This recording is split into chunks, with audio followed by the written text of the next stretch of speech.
Hey everybody, it's me, Alex Garcia, aka the COG, coming at you as always from comicbookclique.com to bring you, it's a little late, but brand new comic book day, the best day of the week. Happy Thursday on a Wednesday or Wednesday on a Thursday, one or the other. Guys, let's talk some new comics. I got a fat stack. It's been a heck of a summer. It's been a heck of a week. That's why I'm a little late. Thank you guys for your patience. I really appreciate it. It's well worth the wait. We have a lot to discuss this week. We're going to start in the realm of DC with what seems like everybody's favorite, Absolute Batman. We got Absolute Batman number 22. My eyes, guys, my eyes. Yep, Scott Snyder and Werther Delaterra on the art. Guys, we get something we've all been waiting for, the origin of the Absolute Harley Quinn. We get to see what it is, what's behind her, why she's doing what she's doing, who's kind of behind everything that she's doing. Great issue. I really like that they brought in the Something is Killing the Children artist. I can see how they could easily get him because of his James Tiny in the Fourth connection. Scott and those guys are all good friends. And it's a great kind of quick deviation, in manga terms, filler issue almost, where we get her origin in the midst of Batman having to deal with the Robins. The art shift lets you know that this is not a Batman story, this is a Harley Quinn story, and it gives you that Something is Killing the Children kind of vibes and just feel that's different than what we've been dealing with. Spoilers already out there, but I'm not going to add to those spoilers because this book still is just got out. People are still recovering from July 4th and whatnot. I know I am. World Cup fever. Woo, go Scotland! Just loving it. Just loving it. Don't miss this book. Absolute Batman continues to just be the book you need to absolutely read every time it comes out. The next book, not so much, at least not in my opinion. Absolute Catwoman, number 2. Scott Snyder, Che Grayson, and Bengal on the art. A lot of people are loving this. The Absolute Universe is expanding now and expanding very quickly. Too quickly for my taste. I say that. I am not the DC guy. I've always said that. I am becoming a DC lover thanks to Absolute Universe, and ever since pretty much anything since Absolute Power, and even all the the all new or all in stuff is very, very good. I'm just not liking how the Absolute Universe went from being Superman, Batman, and Wonder Woman. Then they threw in Green Lantern and The Flash. Now we're getting Catwoman and Green Arrow. And Catwoman feels like a book where it's just like, look at all this other stuff that's going to lead to more stuff. As much as it's about her, it's also about her Calicos, and it turns out those are important DC characters. And we're already getting the hype about the Cassandra Cain that's already been announced, and she's going to get even like a one-shot or a series. Okay, we got a lot going on, and it's only been 2 issues, and I'm not the DC guy. I kind of want a tight story, and this feels like Champagne Supernova, so to speak. A lot of people are liking it. This might be the end of it for me. We'll see. The beginning, though, of something great. Clayface. Celebrity Dirt by Jude Ellison Doyle and Fran Galen. This was a fantastic book. If you're excited about the new Clayface movie that's coming out, and I am, and that's something else, I'm not a horror guy, but that trailer looks so amazing. I can't wait to see this movie, give it a shot, see where the new DC universe with James Gunn is going. I'm excited for it, and this book helped me get excited for it. This book is all about all the Clayfaces, which is something that I know I knew because I used to collect the DC Universe cards, because that's pretty much how I got into Marvel and DC. I got all those cards, Marvel Universe cards, DC Universe cards, that would explain the histories and whatnot of these characters. So I knew that there were 3 Clayfaces at the time. There might be like 4 or 5 now. And this one, it centers around the one that we all know and love from the DC animated universe, Batman. But it also brings in other Clayfaces and the idea of, well, what Clayface is behind what and what is going on. This was a lot of fun. I cannot wait. I thought it was going to be a one-shot. I'm so happy it's a miniseries because now we get even more. DC, keep doing stuff like this because, like I said, Deathstroke And all those other books are great. Firestorm, Lobo, even though I dropped it, I know a lot of people are loving it.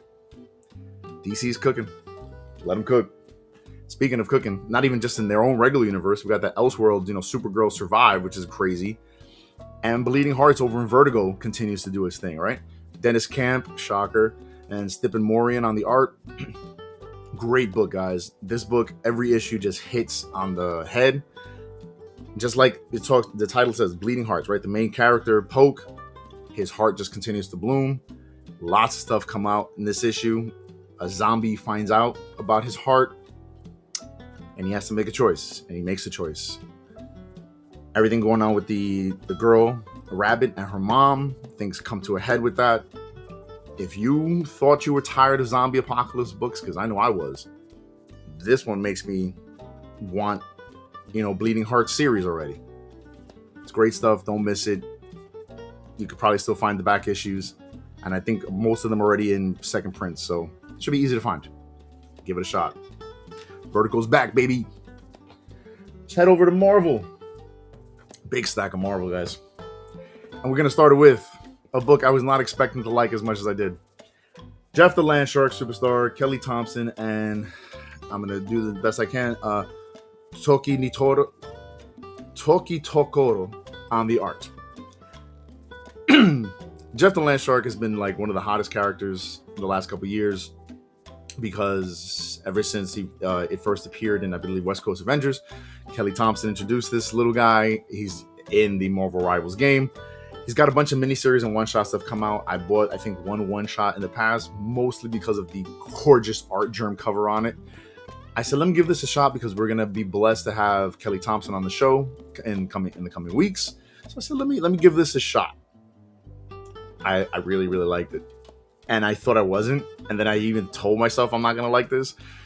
But then the more and more I kept going back and thinking about it, it's so much fun. Here, Jeff is just trying to, it seems like he's trying to be on vacation, where he's not having to deal with the West Coast Avengers, because that's the team he's on. But now Mojo is like, I need a new television character. So he sends Spiral to go get him. So much fun. I'm looking forward to the second issue in a way I could not believe. I was totally expecting to be like, yeah, guys, this is I picked this up. It was cute. It was fun. Read it with the kids. Now I'm sitting here going, I can't wait for issue number 2. And they're already advertising in other books. A lot of fun. Very cute. Like I said, read it with the kids. But even you might find yourself liking this book. A book I continue to like. And I know it's kind of a little wayward, but we got Daredevil, number 4, Stephanie Phillips and Lee Garbett. Lee Garbett on the art. He is telling an amazing story with the art. I'm really liking his interpretation of Daredevil and the character of Omen. Even I love the way he draws the owl in this issue. Matt and company, they're trying to figure out what Omen wants, and we're still not quite there. That's why I know a lot of people are talking how this series is kind of loose and why we get here and how did they get there? How do they jump into these different conclusions? I trust Stephanie Phillips. I think she's going to bring it all together by the end of this first story arc. I recommend it. Even if you're just a cover person, the Wilson Fisk cover with Vincent D'Onofrio cover, which I'm still waiting to get.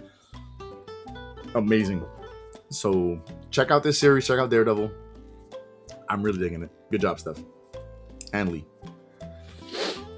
Next up, Uncanny X-Men, Gail Simone, and it's a different artist on this one.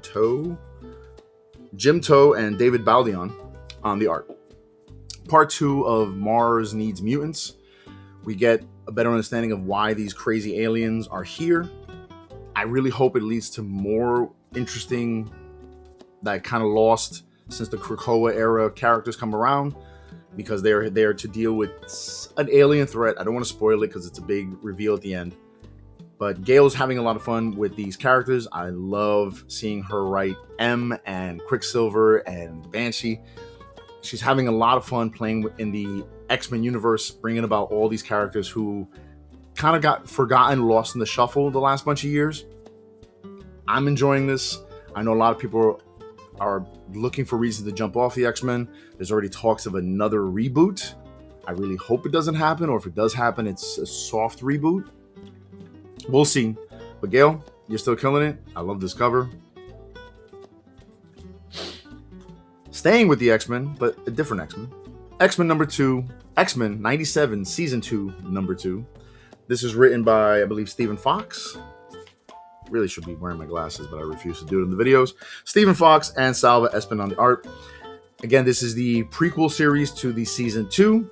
We see more of why Cable is gathering this team, why he's getting certain people to join the team, and why he needs to hunt certain characters. I am behind on the series since it's come out, so I'm not totally seeing how this is connected to that. But I know it's great. It's getting great reviews. This book, just like the first one, it's not essential, but it adds to the depth of the series. I recommend you read it and check out these beautiful homage to the Morrison X-Men costumes. This is not cover A. I had to go with this cover because I love those costumes, and seeing it in hopefully season 2 of X-Men 97 has me hyped. Check it out. And another fun Jeff the Landshark-ish thing. We got Symbie.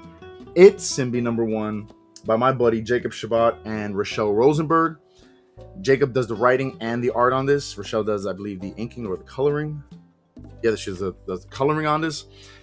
Me and Jacob go way back. He's a good friend of mine. Really hope to talk to him soon. This book has his wonderful art and has the character of Symbie, who we've seen appear in the recent Joe Kelly Amazing Spider-Man stuff. This is all reprinted from the Marvel Digital First stuff, but it's beautifully reprinted. I will always give big ups to my buddy Jacob on his art because the guy is just amazing and deserves more credit for his amazing art because he can draw cartoonish characters with the best of them. Right? He's got this amazing X-Babies run that he did a couple years ago. But then the guy can turn around and do that. So I'd love to see him on a Transformers book. We'll talk about it in a second. But if you want more cute and cuddly and fun stuff, check out It's Symbie #1. It's just a one-shot. Beautiful. And speaking of just beautiful, fun art, something that Marvel's doing, because it's the 40th anniversary of Pixar, because, Marvel and Disney are somehow connected nowadays. I'm not sure how. Let me know. They're doing these fun anniversary covers. I had to get this issue of Fantastic Four just for the Incredibles cover. It's really, really cute, but they got like a Wall-E cover and I believe more to come. I just bought this for the cover. I love the Incredibles. Incredibles 3, where you at? Let's go over to Image. Hornsby and Halo, #14 by Peter Tomasi and Peter Snedberg. I got this because it's part 2 of this, the Unbelievable, Who Are the Unbelievables crossover that's happening that started in the Trillionaire Kid, right? Trillionaire Kid, I believe. Yeah, Trillion Dollar Kid, sorry. It's part 1. This is part 2 of that story. This came out last week. I finally got it. I'm going to continue this miniseries to see if it pulls me into this Unbelievables universe. I'm all for Jeff Johns' Unnamed or Ghost Machine world. Love that stuff. So any reason to pick up these books, I'm going to jump into it because I recommend that you jump into it. At the very least, get into, as I always say, Geiger, Red Coat, Junkyard Joe. That stuff is great. I'm looking for reasons to stay in this other part of the Ghost Machine world. This was a lot of fun. Trillionaire Kid is trying to figure out where his family is and how they got lost in the mix. So he's kind of doing a little cross-country trek to figure out where they have gone. This got me into Hornsby and Halo, the story of a demon that's raised by like a heavenly family and a angel who's raised by a not so heavenly family, demonic or something. Got me into it. So at the very least, this crossover will establish where I land and what book I stay in. Maybe it'll help you. It was pretty cool. I recommend it, at least as a taste. What a world that I've been saying to stay in, and I happily stay in. The Energon Universe. We got M.A.S.K. #2 by Dan Waters and Pi Par. Guys, M.A.S.K., as is known as Mobile Armored Strike Command spelled with a K, whatever, is one of those cartoons from the 80s that it didn't quite land completely, but it landed enough that, most kids from that time, especially even me, I have the DVDs, remember it well. However, it's not a good one to revisit. I would recommend going on YouTube or something, finding an episode, and quickly realizing, I see why this was cool and why it didn't last. And that's where Dan Waters gets to have fun with it. He gets to play in that universe and make it better, right? Because that's what's been happening a lot in Dynamite and Image, where we're taking all these old properties and elevating them, making them more for the adults that came from this universe.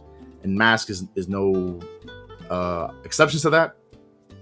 He is adding to that world and making it make sense, as well as having it tie in beautifully into the Energon universe. All these characters that have been, dropping into Transformers and G.I. Joe all come together here, and the world is building, and it's making me excited to see, how does this tie into the Energon universe? Great stuff. It's only 2 issues in. You can still find issue number 1. You probably could even find some of the blind bags that still have crazy rares, like that ROM number 1. Don't miss it out. But if you've already missed out, because we're deep into this series, we got Transformers number 34. I had to go with the B cover because our boy Daniel Warren Johnson did the B cover. This is continuing to tell Robert Kirkman's story ever since Daniel Warren Johnson left the book. I've been saying this now for a couple months. A lot of people are saying it's too slow. It's too slow now. It's too slow now because I believe it wants books like Void Rivals and G.I. Joe and M.A.S.K to catch up while also giving us that classic Kirkman, we're taking a breath, we're taking a breather before that hook comes in, that uppercut comes in. And we kind of get a small uppercut at the end of this issue. I hope it's not. I hope it's just a deke. But I'm digging it. I'm really liking how this world is being developed, because it's getting expanded quickly, but at the same time slowed down. In the pages of the Transformers, I'm liking it. Daniel Warren Johnson art and Jason Howard on the interiors. He is doing his best Jorge Corona / Daniel Warren Johnson. Lots of fun action, dynamic. So if you are jumping off of Transformers for whatever reason, jump back on. You're not going to regret it. Let's check out Mad Cave. Speed Racer, David Pepose and David Tinto.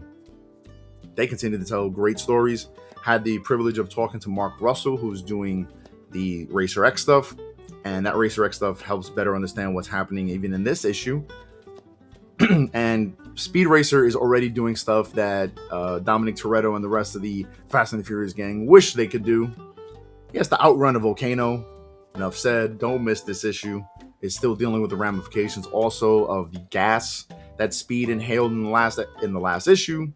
That all comes to a head, and I just love seeing the Racer X Speed dynamic between the two characters. This book is a must-read, and before it really takes off, jump on this book, because I guarantee you, once Volume 3 gets into high gear, you're going to be like, how do I get the other books? Get this book now. Book, though, that you probably can miss, because I'm not high up on it. I picked up Starcross number 1, Mark Miller and Corrado Mastatuono. I'm not sure what Italian or Portuguese or Greek he is, but this is that Millar universe. Now the Millar universe is in Dark Horse. It's okay. If you're a fan of the Bounty Hunter character and these characters whose names I don't even know because I didn't pick up that book, then this is for you. It's Mark Miller wanting to play in his universe and expand upon it. I believe Netflix still has the rights, so maybe this will be a show of some kind eventually. It was fine. If you're a big Mark Miller fan and you want to collect this, I'm still happy wanting more like Kick-Ass or even them doing his Nemesis book. I'd be fine with that. This, yeah, it happened. I won't be coming back for the next issue. Let's jump over to Dynamite. Series that I'm happily collecting, this wonderful crossover that now we're up to part 10. Here we got Thundercats Silverhawks by number 4 by Declan Shelvey and Drew Moss. This continues that story where in the last issue it seemed like we might have lost a key character, but my man is too strong and too smart to be held down, right? He's fine, but now all the threads from Mumra, from Thundercats or Thunderhawks, Thundercats Lost, they're coming together. I told you it would. And I don't care if this series or this crossover would have gone 25 issues. I'd be all about it, and you should be all about it, even if you're not that big a Thundercats Silverhawks, because it is coming together beautifully. Don't miss this. Ben 10, number 3, by Joe Casey and the rest of the Man of Action people like Joe Kelly. and Steven Seagal, Duncan Rouleau. And on the art, we got Robert Carey. This is not even my childhood's Ben 10. It wasn't really part of my childhood. This came a bit after, but I knew I appreciated it. I would watch random episodes when they were on Cartoon Network if I was bored. And I was like, this is really, really good. And I really liked the world that Joe Kelly developed from this. And now they're finally telling the original pitch's idea for the book or the show, which is a more adult story. And this is not, like I said, this is not Cartoon Network's Ben 10, right? When you got that kind of action going on, not at all. Great stuff. We're only 3 issues in. I think the first and second issues are already in second print. So if you're missing it, you don't have to completely miss it. But if you want those first printing, as a guarantee, you can still find them easily. Don't miss out on issue number 3. Ben is being hunted for the Omni Matrix. I would hunt him for that too. Great stuff. And if you enjoy Friend Like Me as much as I do, then you want to check out Aladdin number 1 by James III and Eterno, who's the Agnesi Eterno on the art. Aladdin is easily probably one of, if not my favorite Disney movie. So any excuse to pick up this, pick it up. It was a lot of fun. It kind of tells the story of Aladdin, but at the same time, it's doing a little bit of its own thing. The art is mostly great, misses some stuff here and there where you can tell it gets rushed. I loved it regardless. I could hear the music in my head as I'm reading this. Anything that gets me thinking about Aladdin and Robin Williams, I'll happily read. That's what I pretty much picked up for the week, guys. But I want to quickly talk about our boy Tom Travers, who we had the privilege of interviewing recently. His preview issue of A Christmas Carol is out. You can hit him up on his website. I'll put it in the links below. You can pick up this first issue for a very, very low cost. He'll sign it and he'll throw in a beautiful sketch as well. Every sketch is different. So check it out. I highly recommend it. Get you excited already for the holiday season, because I always like Christmas in July, and I can't wait for Christmas when it's supposed to be celebrated. We'll talk about that another time. And also, guys, Magic the Gathering is hotter than ever because they decided to make a team up with Marvel. I've been doing some crack pack opening videos. Let me know if you want to keep seeing those. This set has got me so excited. Even if you're just a Marvel collector, you're going to want to get some of these cards. Check them out. And that's what we picked up here for the week, as well as just in general, all this craziness that's been going on. Guys, please check us out on our all our other socials, our Facebook, our Instagram, our X. We're all over the place. Always hit up our website, comicbookclique.com, where you can get even more in-depth reviews on even a lot of these books. Our Absolute Catwoman official reviews out, or the reviewer liked it way more than I did, as well as other books. You can see all those reviews. Check out the website. Keep checking us out, because we're going to keep giving it to you. Stand by for the Major Issues podcast today, where we're going to be discussing The Phantom. Let's see who remembers that movie. I remember it. Why? We'll find out why later. Thank you so much as always, guys. Keep hitting us up. Like, share, and subscribe. Drop some comments. Tell me why I'm wrong with what I liked and what I didn't like. Tell me what books you picked up. Let's keep the conversation going. And as always, keep print alive and read more comics. Until next week, guys. Later.